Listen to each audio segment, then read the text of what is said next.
তো বন্ধুরা, প্রতি বছরের ন্যায় এবছরও আমাদের এখানে হতে চলছে মহা পিকনিক। এই দেখো সাজানো গোছানো হচ্ছে। তো সবার আগে ওরে বাবা ঘুষি মারবো গো সবার আগে ভাই। হ্যাপি ওল্ড ইয়ার বন্ধুরা, তোমাদের সবাইকে। আমার চুলটুলো অবস্থা দেখো কি সুন্দর সেজে গুজে এসেছিলাম, কিন্তু আমার সাথে ভাই যা করলো এই যে এরা, কি বলবো, এর প্রতিশোধ তো নেবো। ফুল ভিডিওতে তোমরা একটু দেখতে পারবে। আর আমরা পিকনিক করব ভাই, সে সকাল 6টার থেকে এসছে, এখন 1:30টা বাজে, এখন মেনুই ফিক্স হয়নি ভাই, বুঝতে পারছো? কেউ বলছে বিরিয়ানি, কেউ বলছে সাদা ভাত, কেউ বলছে মিক্সড ফ্রাইড রাইস, কেউ বলছে খিচুড়ি, কেউ বলছে ফেনা ভাত, কেউ বলছে শুধু পায়েস। কি মেনু হবে মাসি, ঠিক হয়েছে মেনু? জানি না, তুই মান সেফ হয়ে কি জানিস না। আমি বলছি আমি হোটেলে বাসন ধুতাম। তুই আজ বাসন ধুবি আজকে।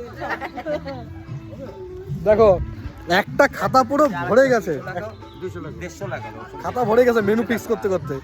প্রথমে বিরিয়ানির লিস্ট করেছে, তারপর ফ্রাইড রাইসের লিস্ট। এই তো বন্ধ করবে বলছো তো বিরিয়ানি, বন্ধ করে দেবে বলছো তো বিরিয়ানি। না না দেখো ফাইনাল দেখি কি হয়। আর এই যে সাজানো গোছানো হচ্ছে বন্ধুরা, সব ব্লগ আসবে কালকে পরশু, তোমরা দেখতে পারবে। এটা এখনই ছাড়ছি, এক্ষুনি, এখন যতটা বাজে এখনই ছাড়ছি। ধনেপাতা, লঙ্কা, ধনেপাতা লাগে না, ধনেপাতা লাগবে না। স্যালাড ফ্যালাড হবে যাবে। গাজর, খাতা কটা খাতা ভরেছে মেয়ে?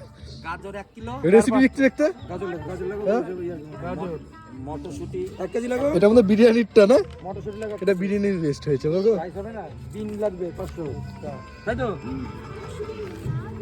এটা ফেলে দাও। এমন ভাবে হিসাব দিচ্ছে এনারা, কেউ কিন্তু রান্না জানে না, ঠিক আছে? বন্ধ বলছো তো করে দেবে। এখন আমার এই যে কাটাকুটি আবার ইয়ে দুটো তোমরা নকশা না, হ্যাঁ 250 লাগবে। কানাডি হয়ে গেছে। না মাংস বল দেবো না, মাংস রাইস 250 লাগবে। এভাবে বলছে 250, কেউ বলছে 300, এমন ভাবে বলছে মনে হচ্ছে বিরাট বড় রাঁধুনি, কিন্তু বাড়িতে ভাই ফেনা ভাতা করতে পারে না। বললে নিজেরা খাবে, ফেরত হলে ফেরতই খাবে।